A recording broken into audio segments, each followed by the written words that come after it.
We'll let you watch liftoff of Ariane space flight number 220. À tous de DDO. Attention pour le décompte final. Final countdown. 10, 9, 8, 7, 6, 5, 4, 3, 2, 1, top. Allumage Vulcain.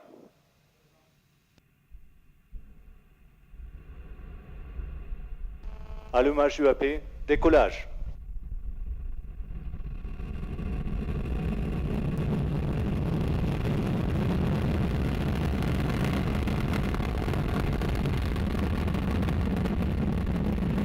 Tous les paramètres à bord sont normaux.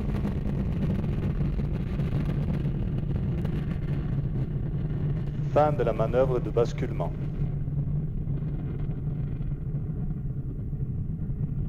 So, did you watch the arms pull back right on time? We had ignition. You saw Ariane 5 begin her mission, rising off the ground here in French Guiana with a lot of fire, right on time, carrying Intelsat-30 and Arsat-1. The DDO is saying that all is well on board. We're underway. The boosters providing over 90% of the thrust right now, propelling the launcher along its trajectory at an ever-increasing velocity, getting her away from the pull of the Earth. And there's a lot to pull away because Ariane's weight at liftoff is 775 tons. She's burning now 5 tons of fuel per second. That's right, per second. 2.5 tons in each booster. And the core stage burning another 300 kilos per second.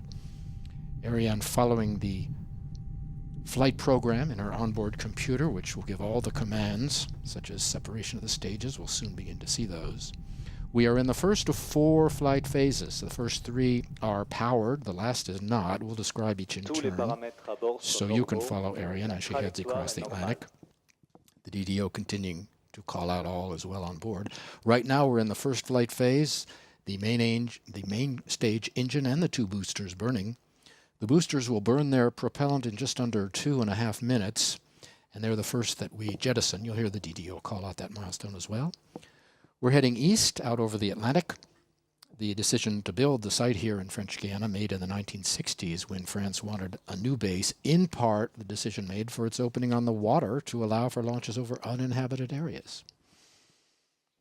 On the bottom, our speed and altitude. Our speed on the right, you can see the booster separation right on time. Our speed at orbital injection, 9 kilometers per second roughly. We're at 2 kilometers per second, so watch the numbers. You'll know where we are. The onboard computer detecting that there's no more fuel in the booster tanks. So the thrust decreases and the computer senses the drop and decides to separate the boosters. Next up is fairing separation.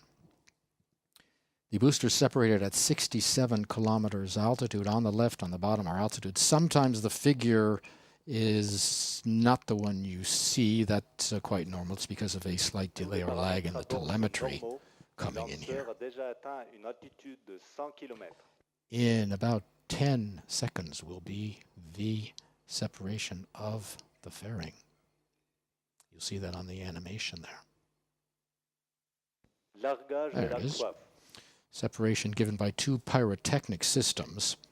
There's an onboard camera. We'll show you how that is. That's, you see one of the halves blown away on one side, the other at a camera range. The camera's not on board tonight. This is from an earlier flight, but the system is exactly the same.